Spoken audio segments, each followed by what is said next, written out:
Acer notice লাভৰ পিছতে মৰিগাঁও নিৰ্বাচনী বিষয়া কাৰ্যালয়ত ভিৰ শ শ লোকৰ।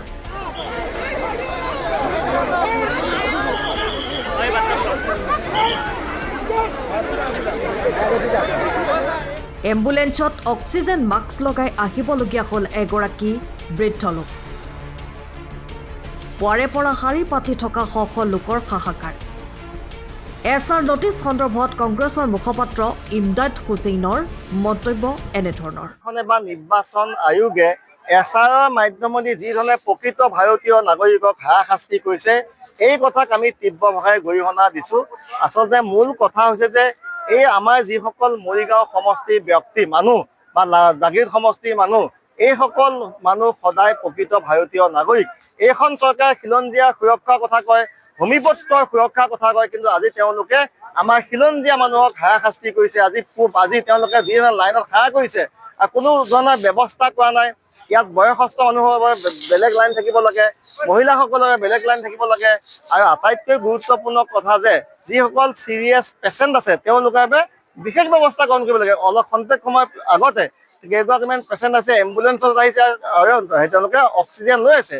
চিৰিয়াছ হাৰ্টৰ পেচেণ্ট, কিডনী পেচেণ্ট, তেওঁলোকৰ এটা অসহায় অৱস্থা। শেষত জিলাৰ নিৰ্বাচন বিষয়াক অনুৰোধ কৰি মই তেওঁলোকক বা গাড়ীতে তেওঁলোকক হিয়াৰিঙৰ ব্যৱস্থা কৰি দিওঁ। গতিকে আহ্বান জনাম পৰৱৰ্তী সময়ত যিসকল চিৰিয়াছ পেচেণ্ট আহিব তেওঁলোকে স্পেচিয়েল ব্যৱস্থা কৰিব লাগিব আৰু বৃদ্ধসকলৰ স্পেচিয়েল ব্যৱস্থা কৰিব লাগিব। আৰু ইতিমধ্যে দেখিবলৈ পাইছে 60 বছৰৰ ওপৰৰ বহু ব্যক্তিৰ নাম কৰ্তন কৰিছে।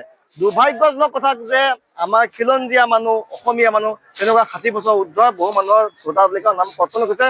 ফলত সেই 60 বছৰীয়া অসহায় আমাৰ সন্মানীয় বৃদ্ধসকল আজি লাইনত খাৰা কৰিছে। ইয়াৰ দ্বাৰা হিমন্ত বিশ্ব শৰ্মা ডাঙৰীয়াই অসমৰ ৰাইজক কি বুজাব বিচাৰিছে যে এইসকলক মই ইমান ক্ষমতাশালী, মই ইমান পাৱাৰফুল যে আজি এইসকল মানুহক মোৰ কথাত আজি পুৱা 5 বজাৰ পৰা লাইনত খাৰা কৰিছোঁ। হিমন্ত বিশ্ব শৰ্মা ডাঙৰীয়া যি নিৰ্বাচনী আয়োগ, এই নিৰ্বাচনী আয়োগ আজি স্বতন্ত্ৰ হৈ থকা নাই। বিজেপি দলৰ চৰকাৰৰ হাতৰ পুতলাত পৰিণত হৈছে এই নিৰ্বাচন আয়োগ।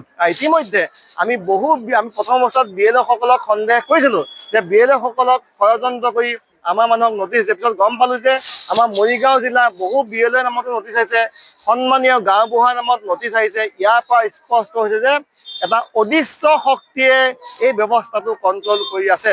আৰু যিসকল মানুহৰ বিৰুদ্ধে আজি অভিযোগ আহিছে এইসকল মানুহক যিসকলে অভিযোগ দিছে আমাৰ আইন মতে সেই অভিযোগকাৰীসকল আজি ইয়াত উপস্থিত থাকিব লাগিছিল বা জিলা উপায়ুক্ত বা নিৰ্বাচনী বিষয়াসকলৰ লগত যিসকলে অভিযোগ দিছে আমাৰ ৰাইজৰ বিৰুদ্ধে সেই সকলো উপস্থিত থকাটো বাঞ্ছনীয়। কিন্তু তেওঁলোকৰ নামটো তেওঁলোকে অন্ধকাৰত ৰাখি ৰাইজক হাৰাশাস্তি কৰাটো কেতিয়াও গ্ৰহণযোগ্য হ'ব নোৱাৰে। যি নিৰ্বাচনী যি আইন উলংঘা কৰি তেওঁলোকে যি হিয়াৰিং কৰিছে এই কাৰ্যক আমি বিৰোধিতা কৰিছোঁ।